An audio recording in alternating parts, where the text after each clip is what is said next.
Assalamualaikum warahmatullahi wabarakatuh. Setiap hari kita menerima berbagai macam informasi. Ada yang datang dari media sosial, grup WhatsApp, berita online, video YouTube, bahkan dari percakapan sehari-hari. Namun pertanyaannya, apakah semua informasi yang kita dengar tersebut itu benar? Tentu saja tidak. Karena itu, kita harus memiliki sikap kritis untuk menilai apakah informasi tersebut valid atau tidak. Karena informasi yang benar akan melahirkan pemahaman yang benar. Dan pemahaman yang benar akan melahirkan tindakan yang benar. Karena itu Al-Quran mengajarkan kepada kita untuk tidak mudah menerima informasi begitu saja. Tetapi harus melakukan tabayun ataupun verifikasi terlebih dahulu. Secara umum, satu informasi dapat dibagi menjadi dua. Pertama adalah informasi yang disampaikan kepada kita secara langsung. Informasi semacam ini dapat langsung diverifikasi dengan panca indera ataupun logika kita. Yang kedua, informasi yang diperoleh secara tidak langsung ataupun melalui perantara. Misalnya seseorang menceritakan suatu kejadian yang tidak kita saksikan sendiri. Dalam kondisi seperti ini, yang harus diperiksa bukan hanya isi informasinya, namun juga orang yang menyampaikan informasi tersebut. Disinilah letak keistimewaan ilmu hadis. Ilmu hadis adalah ilmu yang dikembangkan oleh para ulama untuk memverifikasi informasi yang berasal daripada Rasulullah SAW. Kita hidup lebih dari 1400 tahun setelah wafatnya Rasulullah SAW.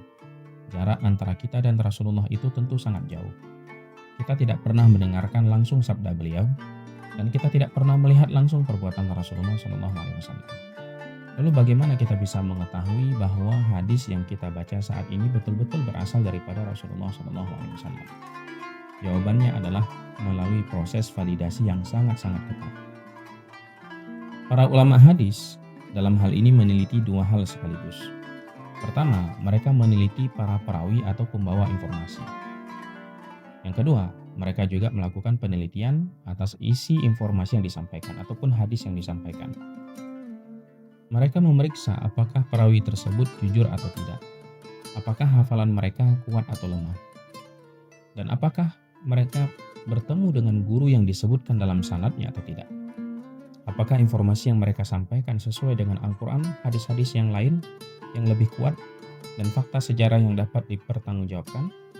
Karena itu, ilmu hadis disebut sebagai salah satu sistem verifikasi informasi yang paling ketat dalam sejarah peradaban manusia. Para ulama kemudian mengklasifikasikan hadis berdasarkan tingkat kekuatan validitasnya. Yang pertama adalah hadis mutawatir. Hadis mutawatir adalah hadis yang diriwayatkan secara massal pada setiap generasi sehingga mustahil perawi-perawi tersebut ataupun yang meriwayatkan hadis tersebut bersepakat untuk berdusta. Secara sederhana, dapat dipahami bahwa hadis mutawatir ini memiliki tingkat validitas yang bersifat 100% ataupun yang disebut sebagai qat'iyyut tsubut. Yang kedua adalah hadis sahih. Hadis sahih adalah hadis yang sanadnya bersambung kepada Rasulullah SAW. Seluruh perawinya itu adalah orang-orang yang baik secara agamanya, orang-orang yang terjaga wibawanya, dan mereka memiliki kekuatan hafalan yang luar biasa. Dan hadis tersebut tidak mengandung kecacatan ataupun kejanggalan. Karena itu, para ulama mengatakan bahwasanya validitas hadis sahih itu dari 80 hingga 95%. Yang ketiga adalah hadis hasan. Hadis hasan adalah hadis yang memenuhi syarat penerimaan hadis ataupun syarat validitas hadis. Tetapi tingkat ketelitian sebagian perawinya berada sedikit di bawah sahih.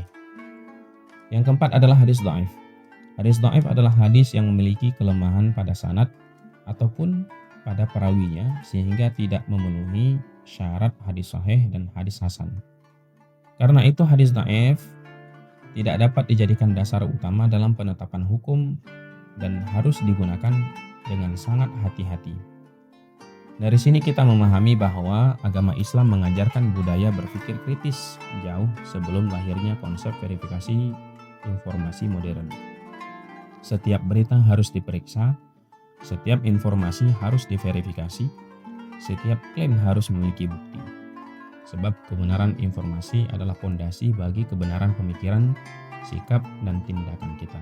Wallahu a'lam bishawab.